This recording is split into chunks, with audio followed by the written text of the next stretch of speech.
Hello everybody, today we will talk about underwater search techniques.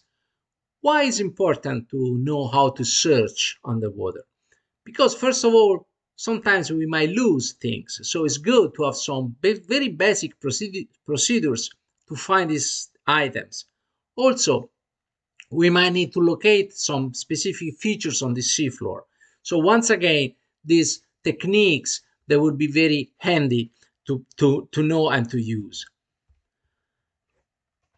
So the first one is called the circular search.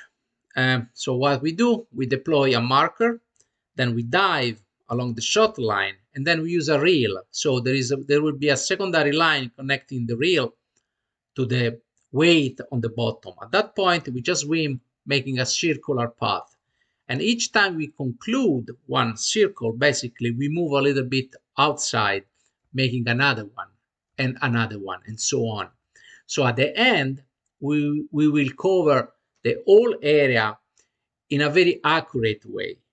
So this pattern is very useful for small objects. The limit is that it's pretty slow. So it's not intended for very large areas. Also, you have to be careful of tangling because the line of the reel could be tangled in any other features that is on the seafloor. So once again, this is a very good method for searching small areas and looking for small objects.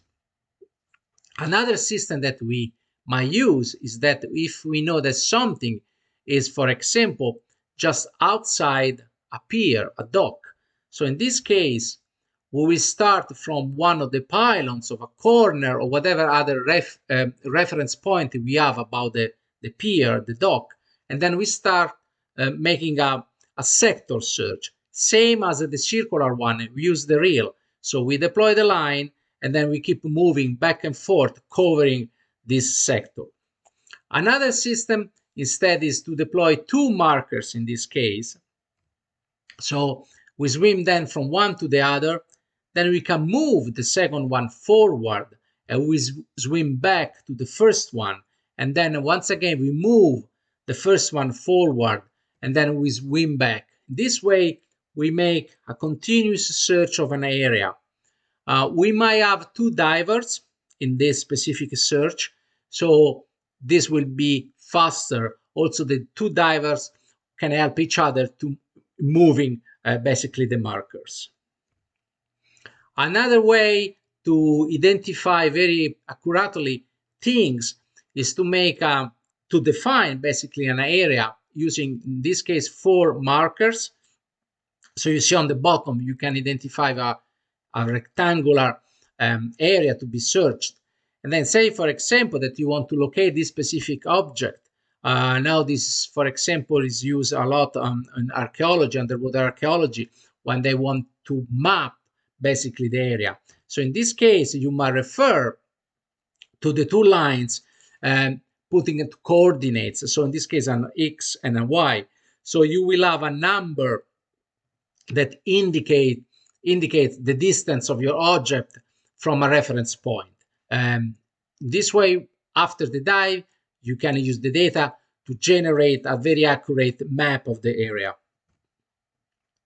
Another system, once again, this can be used if there is a pier, a dock or something. So use a tethered diver. So in this case, the diver is somehow guided by the topside personnel. So, and then you can make relatively fast search of a good area. Then finally, if we want to have an extremely accurate mapping, we can physically deploy a grid. So each section of this grid can be made, for example, with plastic tubes, of aluminum frames, and so on.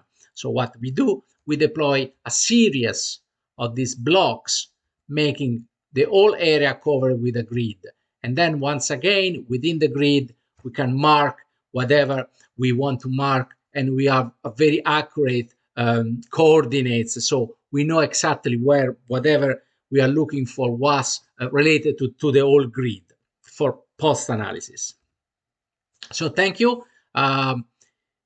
You can find information about the search techniques as a part of the free material that is available on my website, divingsafe.com. If you have any question, please email me, giorgio@divingsafe.com. Thank you so much, and I hope to see you soon. Bye now.